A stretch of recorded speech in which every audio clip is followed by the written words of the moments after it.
አዶናይ ማስጠንቀቂያ ተሰጠው። የሮቤል ሚደቅሳ የመጀመሪያ አልበም ዛሬ ተለቀቀ። የመንግስት ሰራተኞች የጤና መድን ተጠቃሚ ሊሆኑ ነው ተባለ። የትራምፕ አስተዳደር ኤርትራን ጨምሮ ከ19 ሀገራት ወደ አሜሪካ የገቡ በሁሉም ዜጎች ላይ መኖሪያና የሥራ ፍቃድ ላይ እንደገና ምርመራ ሊያደርግ ነው ተባለ። አዶናይ ማስጠንቀቂያ ተሰጠው። አዶናይ የፖስታቸውን ቪዲዮዎች እንዲያጠፋም ተጠይቋል ተብሏል። የአዶናይ ነገር በብዙ ሲያነጋግር መቆየቱ ይታወሳል። በአየር ኃይል ውስጥ በተሰባሰበው መከላከያ ሰራዊት ፊት ንግግር ያደረገው አዶናይ እናንተም ስግጥ ፍምስ በሉ የሚል ንግግር ማድረጉ ብዙዎችን ሲያነጋግር ቆይተዋል። አሁን ደግሞ ይህን የመሰለው አነጋጋሪ ተግባር በመከላከያ ታላላቅ አመራሮች በኩል የተወደደ አይመስልም። የሮቤል ሚደቅሳ የመጀመሪያ አልበም ዛሬ ተለቀቀ። በዚህ በፊት በሰራቸው ክነፍ ክነፍ ሕይወት አለን እንዲሁም የተለያዩ ሙዚቃ ስራዎች ወዳጅነትን ያተረፈ ሲሆን በዚህ አልበም ደግሞ ብዙ አዳዲስ ነገሮችን አካቷል። ዛሬ ህዳር 19 ከበራፍ አልበም ዋሊያ ኢንተርቴይመንት የዩቲዩብ ቻናል እንዲሁም በሁሉም ዓለም አቀፍ የዲጂታል ማሰራጫዎች ተለቋል። የመንግስት ሰራተኞች የጤና መድን ተጠቃሚ ሊሆኑ ነው ተባለ።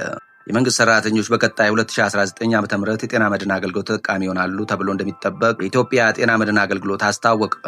የኢትዮጵያ ጤና መድን አገልግሎት ዋና ዳይሬክተር አቶ ተስፋዬ ወርቁ እንደገለጹት መደበኛ በሆኑ የሥራ መስኮች የተሰማሩ ዜጎች የጤና መድን አገልግሎት እንዲያገኙ ታስቦ የተዘጋጀው የማህበራዊ ጤና መድን አገልግሎት በአዋጅና በደንብ ከጸደቀ 14 ዓመታትን አስቆጥሯል። አዋጁ ሰራተኛው ከደሞዙ 3 በመቶ እንዲቆረጥና የፌዴራልና የክልል መንግስታትም ለቀጠሩ ሰራተኛ 3 በመቶ እንዲሸፍኑ ይደነግጋል። ሆኖም ግን ባለፉት ዓመታት በመንግስት በኩል በቂ ገንዘብ ባለመኖሩና በኑሮ ውድነት አማካኝነት ሳይተገበር ቢቆይም በዘንድሮ ዓመት ግን የተሻለ ተሳትፎ ታይቷል ብለዋል። በዘንድሮ ዓመት በጤናው ዘርፍ የተሰማሩ ከ500 ሺህ በላይ ሰራተኞች ለአገልግሎቱ መመዝገባቸውን የጠቀሱ ዳይሬክተሩ ከገንዘብ ሚኒስቴርም 4.5 ቢሊዮን ብር መጽደቁን ተናግረዋል። በሚቀጥለው ዓመትም ሁሉም የመንግስት ሰራተኛ ተጠቃሚ እንዲሆን የፌዴራል ሆነ የክልል መንግስትም በጀት ይዛሉ ተብሎ እንደሚጠበቅ አመላክተዋል አቶ ተስፋዬ።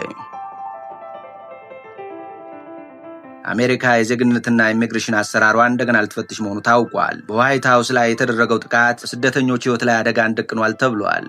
የዩናይትድ ስቴቱ የዜግነትና ኢሚግሬሽን አገልግሎት ኃላፊ ጆሴፍ ኤድሎው እንዳሉት ፕሬዚዳንት ትራምፕ አሳሳቢ ከሆኑ ሀገራት የመጡ ስደተኞች ሙሉ እያንዳንዳቸው የመኖሪያና የሥራ ፍቃድ በጥብቅ እንደገና እንዲመረመር መመሪያ ሰጥተዋል ተብለዋል። እንደገና ምርመራ ይደረግባቸዋል ከተባሉ ሀገራት መካከልም ኤርትራ፣ ሶማሊያ፣ ሱዳን፣ ሊቢያና ዲሞክራቲክ ኮንጎን ጨምሮ አፍጋኒስታን፣ ኢራንና ቬንዙዌላን የሚያካትት መሆኑ ታውቋል። ይህ ትዕዛዝ የተሰማው አንድ አፍጋኒስታዊ ረቡዕ ዕለት በዋሽንግተን ዲሲ 2 የብሔራዊ ዘብ አባላት ላይ ተኩሶ ከባድ ጉዳት ካደረሰ በኋላ ነው። ተጠርጣሪው ራህማኑላ ላካንዋል ወደ አሜሪካ በአውሮፓውያን 2021 የገባው ዩናይትድ ስቴትስ ከአፍጋኒስታን መውጣቷን ተከትሎ ለአፍጋኒስታን ልዩ ኢሚግሬሽን ጥበቃ በሚሰጠው ፕሮግራም ነው ተብሏል። ፕሬዚዳንት ዶናልድ ትራምፕ በዋይት ሃውስ የብሔራዊ ዘብ አባላት ላይ የተፈጸመው ጥቃት ትልቅ የብሔራዊ ደህንነት ስጋት መሆኑን ተናግረዋል። ኤድሎ ሐሙስ ዕለት ባጋሩት የማህበራዊ ሚዲያ ልጥፋቸው ላይ መኖሪያና የሥራ ፍቃድ እንደገና መታየት የሚጀምረው ከጥቃቱ ጋር በተያያዘ ስለመሆኑ ምንም ያሉት ነገር የለም። ኤድሎ የዚች ሀገርና የአሜሪካ ህዝብ ደህንነት ከምንም በላይ ነው። እናም የአሜሪካ ህዝብ ቀደም ሲል የነበረው አስተዳደር ግዴለሽነት የተሞላበት የሰፈራ ፖሊሲ